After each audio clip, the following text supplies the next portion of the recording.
ఆంధ్రప్రదేశ్ ఎన్నికల రిజల్ట్ అందరూ అనుకున్నట్లుగానే వచ్చింది. గత 5 ఏళ్ల వైసీపీ పాలనలో ఏపీ జనాలు విసిగెత్తిపోయారు. ఒక్కసారిగా నిర్ణయాన్ని మార్చుకొని తుక్కుగా ఓడించేశారు. ఎవరు ఊహించని విధంగా వైసీపీ నేతలందరూ కూడా ఓడిపోయారు.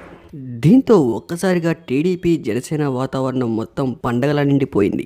గతంలో మాజీ ముఖ్యమంత్రి జగన్మోహన్ రెడ్డి నా వెంట్రుకు కూడా పీకలేరు అని ఇచ్చిన సవాల్ ఇప్పుడు ఆ సవాల్పై జగన్ పైనే ట్రోల్ చేస్తున్నారు. అయితే ఓటమి తర్వాత జగన్మోహన్ రెడ్డి ఊహించని నిర్ణయాన్ని తీసుకున్నట్లు తెలుస్తోంది.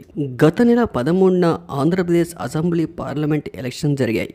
ఈసారి ఈ ఎలక్షన్స్ మాత్రం బాగా ఇంట్రెస్టింగ్ గా జరిగాయి. అయితే తెలంగాణలో కూడా అదే రోజు పార్లమెంట్ ఎలక్షన్ జరిగినప్పటికీ తెలంగాణ దృష్టి మొత్తం ఏపీ పైనే ఉంది. కారణం ఏపీలో జరుగుతున్న పోటీ అటువంటిది. ఎలక్షన్స్ చివరి దశకు వచ్చినా కూడా ఎన్ని ఎగ్జిట్ పోల్ చూసినా కూడా ఎవ్వరికి కూడా నమ్మకం అనేది కుదరలేదు.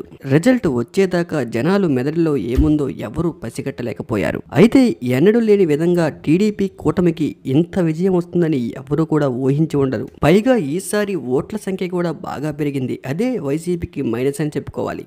మొత్తం దాదాపు 3,33,00,000 ఓటర్లు ఓటింగ్ నమోదు చేసుకున్నారు.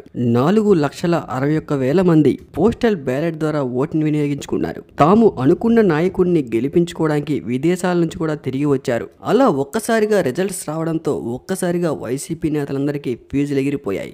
ఇంత దారుణంగా పార్టీ ఓడిపోతుందని జగన్మోహన్ రెడ్డి కూడా కలలో కూడా ఊహించి ఉండరు. అసలు టీడీపీ నేతలు కూడా ఊహించి ఉండరు. అంత విజయాన్ని సాధించింది టీడీపీ.